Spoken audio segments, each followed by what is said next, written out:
अच्छा, ये फिर गायनी का आ जाता है। गायनी में भी सेम पैटर्न है, नेम एज एजुकेशन ऑक्यूपेशन, फिर वो उसका मैरिटल स्टेटस से रिलेटेड वही है। इसमें सिर्फ last menstrual period, contraception, blood group इसमें इंपॉर्टेंट नहीं होता, बताना भी नहीं चाहिए ना,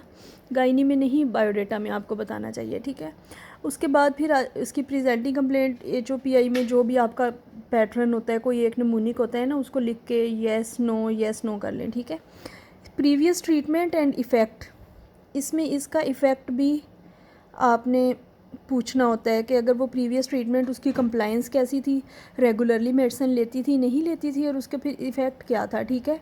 अब जो है हॉस्पिटल स्टे कितने अरसे का हो गया, अब क्या प्लान ऑफ मैनेजमेंट है, पेशेंट की विशेज़ उसी सूरत में होती हैं कि सर्जिकल प्लान ऑफ मैनेजमेंट है उसका,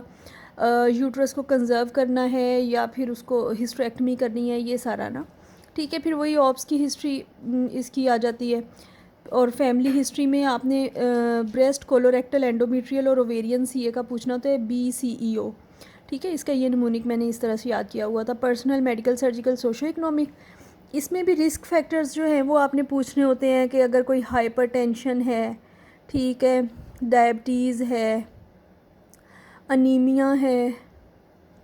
कोई प्रीवियस सर्जरीज़ हैं उसकी, ठीक है, ये रिस्क फैक्टर्स, क्योंकि इसमें भी पहला क्वेश्चन समरी के बाद रिस्क फैक्टर्स और दूसरा DDs होता है, और फिर DDs जो हैं आपने जो बताने हैं, आपने इस 3 सिर्फ आपने नाम नहीं बता देने कि माई फर्स्ट डिफरेंशियल इज़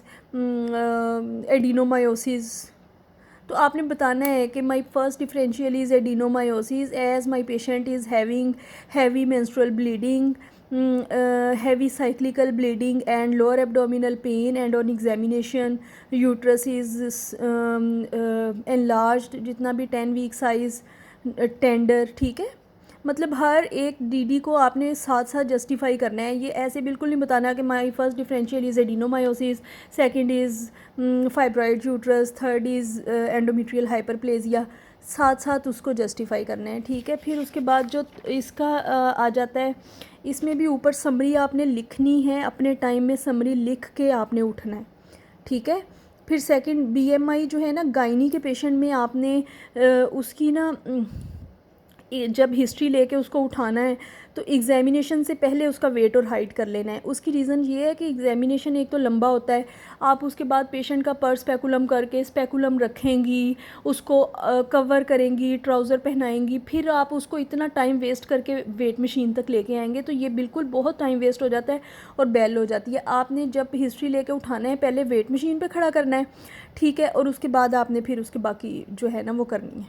ठीक है। और पेशेंट को बिल्कुल काउच के एंड तक ला के एग्ज़ामिनेशन में, या बेशक हिस्ट्री शुरू करने से पहले ही उसका वेट और हाइट कर ले, उसमें भी कोई मुज़ायका नहीं है, ठीक है। और जब पहले काउच के एंड तक लेके आना है, ठीक है, फिर उसको लाइट सेट कर लेनी है, फिर आपने उसको अनकवर करना है, ठीक है, मतलब उसे कहना है ट्राउज़र उतार ले, ठीक है, उसके ऊपर तरीके से शीट डाल के फिर आपने ग्लव्स पहनने हैं, फिर आपका एक हाथ स्टेरलाइज्ड होता है, एक अनस्टेरलाइज्ड होता है, ठीक है। और फिर इस तरह से, और पैप स्मीयर की भी प्रैक्टिस किया करें। हम लोग तो जब हमारी दफ़ा तो खैर स्ट्राइक हो गई थी, पेशेंट्स ही नहीं थे, तो पैप स्मीयर की प्रैक्टिस नहीं इतनी हुई थी, तो फिर वहाँ पे मतलब अब जब जो 15-20 दिन है, आपने एग्जामिनेशन की पूरी with sheets with bag practice करनी है, ठीक है। फिर इसका वही PA है, इंस्पेक्शन, पैल्पेशन, पर स्पेकुलम एग्जामिनेशन है, और बाई मैनुअल है ना, तीनों में से कोई पार्ट मिस नहीं करना। इन्वेस्टिगेशंस जो है ना, जैसे जैसे मांगनी है वो साथ साथ लिखते जाना है, हर इन्वेस्टिगेशन विद डेट मांगनी है। जो इन्वेस्टिगेशन आप मांगेंगे और वो नहीं होगी, ठीक है, उसको अपने प्लान में लिख लेना है। फ़र्ज़ करें कि उसका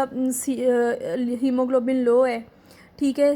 आप इंडिसेस मांगना चाहते हैं, तो आप कह देंगे कि CBC with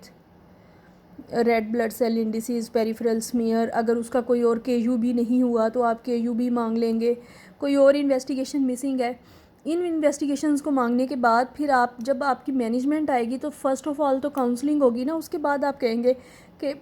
I will complete rest of the investigations which are complete blood count, kidney, ureter, bladder status, और इस तरह, और फिर आप उसको मैनेज करेंगे।